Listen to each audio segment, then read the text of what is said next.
Hi, this is Shadiati, Assistant Professor at Liège University in Belgium, and today I would like to present you a presentation entitled How to Ask for a Recommendation Letter. Well, before starting, I invite you to subscribe to the channel and check previous videos that are related to the academic world.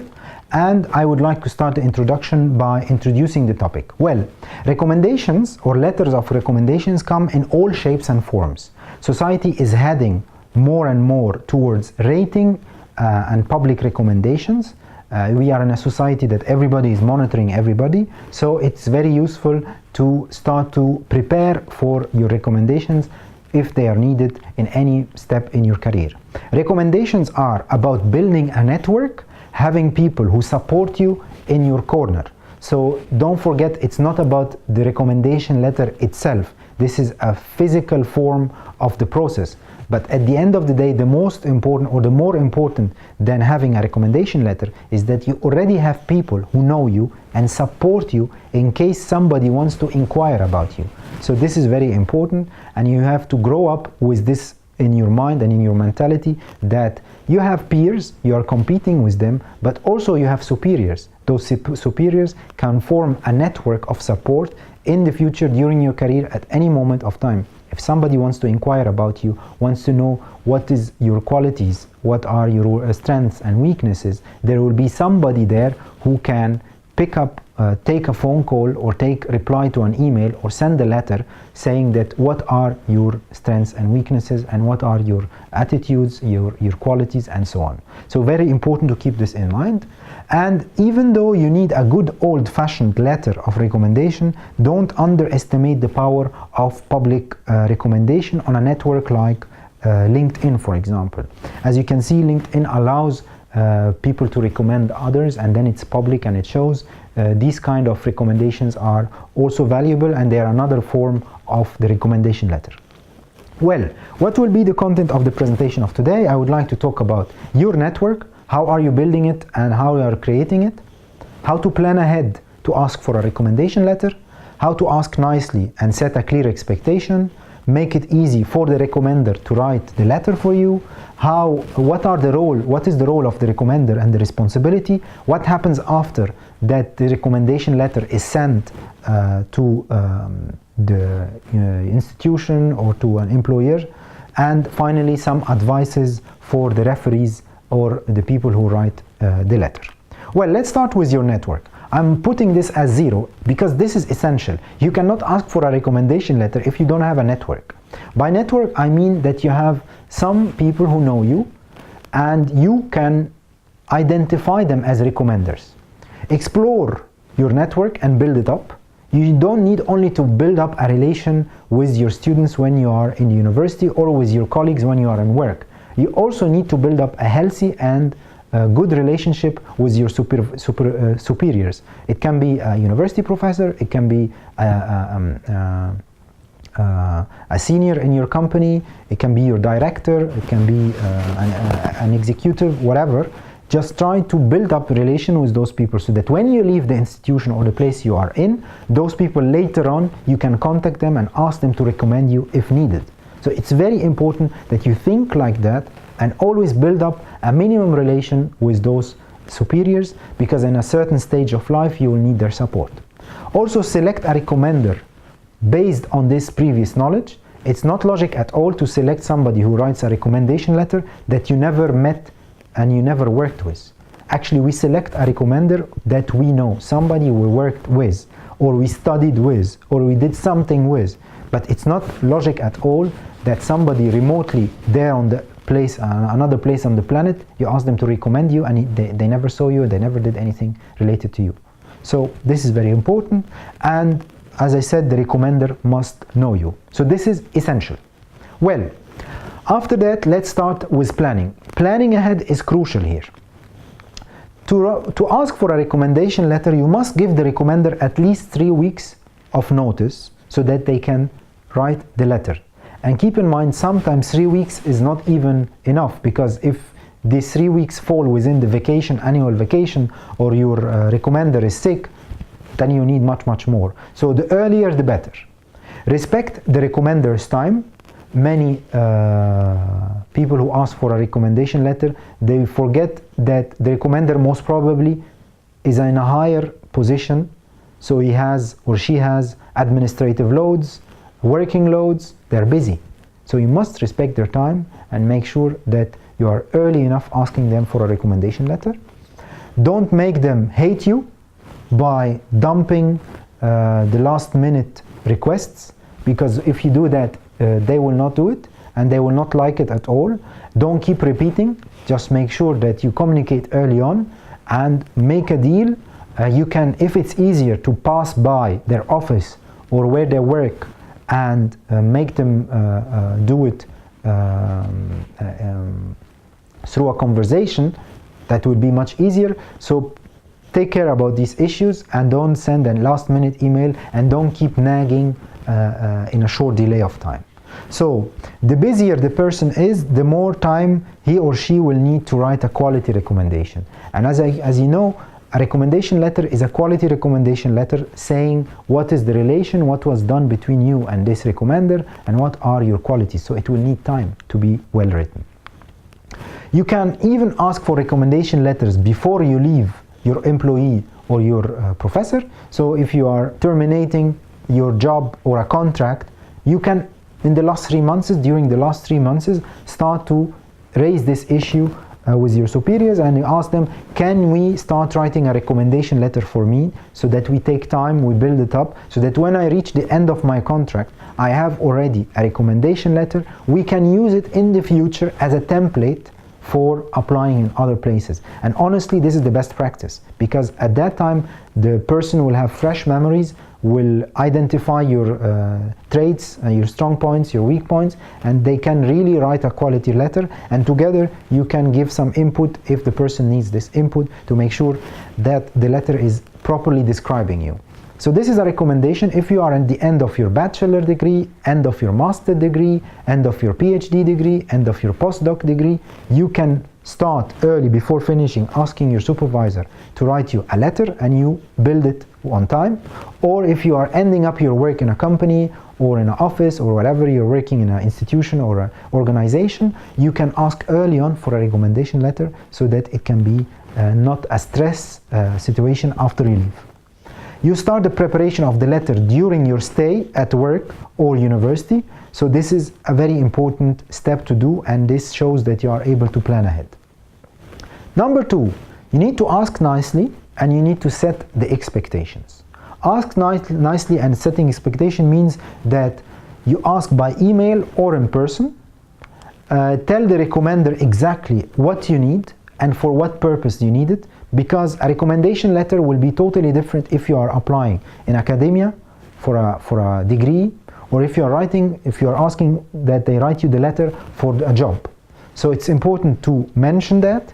If you need more information, set the expectation. You can say, I was hoping to get a letter for my application and use your name as a reference for a job interview. Would you accept that? So first ask politely, ask early on, and then based on the reaction you can go on. But it's not that you send an email to somebody and tell him, please I want you to write me a recommendation letter, I need to have it in 3 weeks. It doesn't work like that. You need first to ask their permission if they would like to write a letter for you or not. And when they approve it, you go for the next step, you start to define more details. Make it easy for the recommender. This is very important. As I told you before, the recommender is busy, so make it easy. First of all, send a request to the recommender. If the recommender agrees, send your supporting documents. Once the recommender agreed, you must attach your bio, your CV, if you have a resume. Also, you must fill up a fact sheet. A fact sheet is simply a sheet that will list your major achievements. Okay? So these are documents you must attach in your email when you send a request of a recommendation letter. Well, market yourself, include all few bullet points about your accomplishments. This is what I'm talking about, the fact sheet. You can put in a separate fact sheet your accomplishment, especially the things that you find important. You can put some major highlights. Help the recommender to write a glowing and specific recommendation about you. Universities easily disregards them. So put your recommendation letter in a way where you stand out. So again, when the recommendation letter is written, it's not only that you are seeking for a simple recommendation letter, you are seeking a recommendation letter that stands out, that says what are your best qualities, what are your skills, your capabilities, your abilities, your attitude in the work.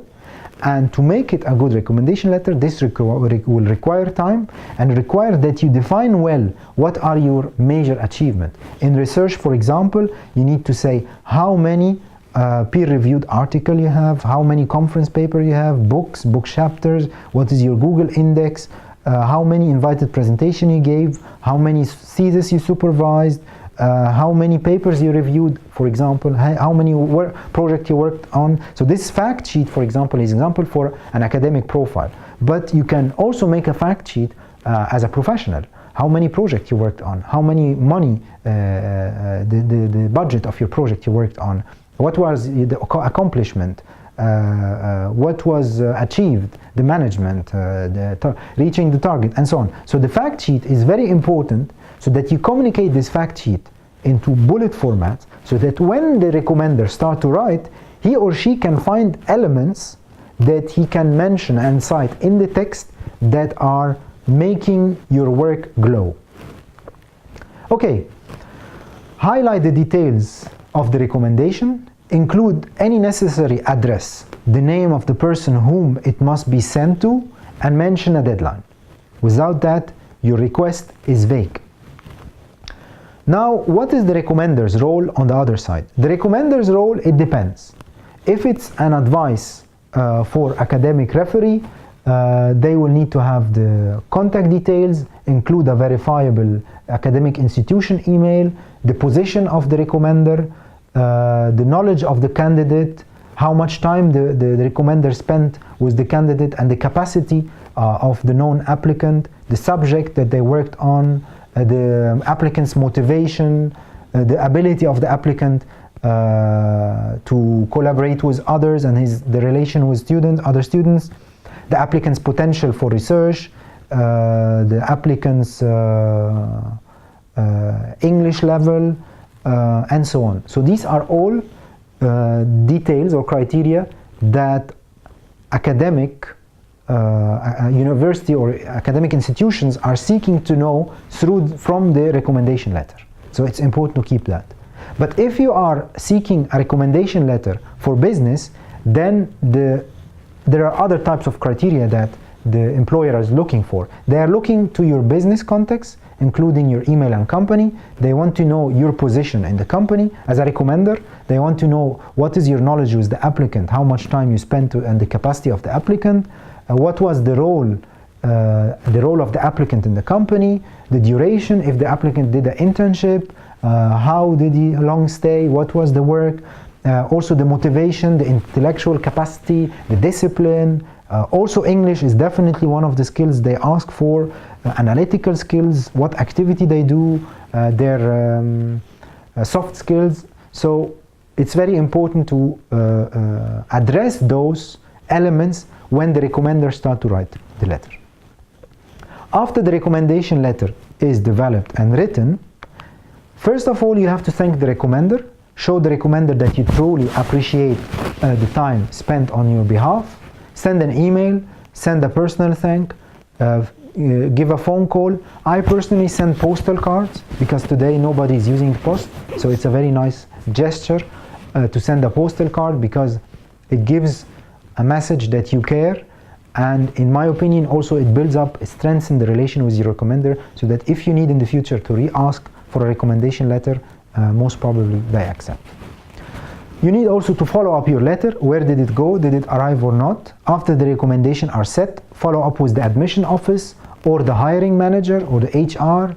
Use the social media to follow, interact with the colleagues, makes the recommendation become alive with a glimpse of real person behind it. It's very important. And finally, as a conclusion to the presentation, I would like to tell you the following points. Recommendations take time, plan ahead, plan accordingly, The last thing you want to have is a generic letter that says, I met the student, he did that, or I met this person, and all the evaluation is classic and is plain. No, the recommender should put spicy ingredient, elements related to your qualities, and also some issues that you need to improve. So give also some traits, some skills or some attitudes that you need to avoid and improve, things that are related to you, so the letter becomes very personal and not generic, and it has to glow, stand out, and partially it's a marketing letter. So don't be shy when you send the fact sheet to highlight your major achievements. It's not something bad to do. You need to highlight your major achievement so that the recommender mention them in the letter and stress and highlight them so that the reader of the letter finds the qualities of you. Back your letter with relationship building and get people on your side. The recommendation letter is not only about its content, it's about your ability to get a letter from people who are working on a superior level.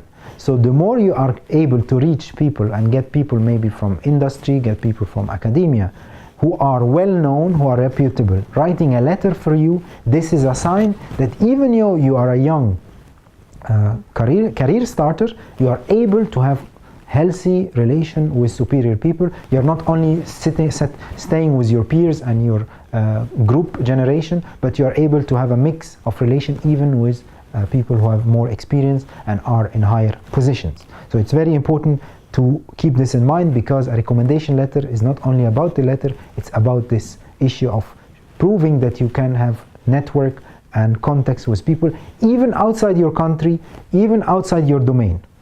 Well, provide also a supporting material to help the recommender. Don't forget that. Your CV, your fact sheet, your bio, your resume, this all needs to be included so that when the recommender starts to write, he or she will be able to create a good letter. By that, I would like to thank you and end up my presentation. If you like the presentation, please like it. Don't hesitate to subscribe to my channel. If you have any request for any specific topic, please mention it in the comments and I will react to that. And by that, I would like to thank you for your attention for my presentation entitled How to Ask for a Recommendation Letter. Good luck for everyone. Thank you very much.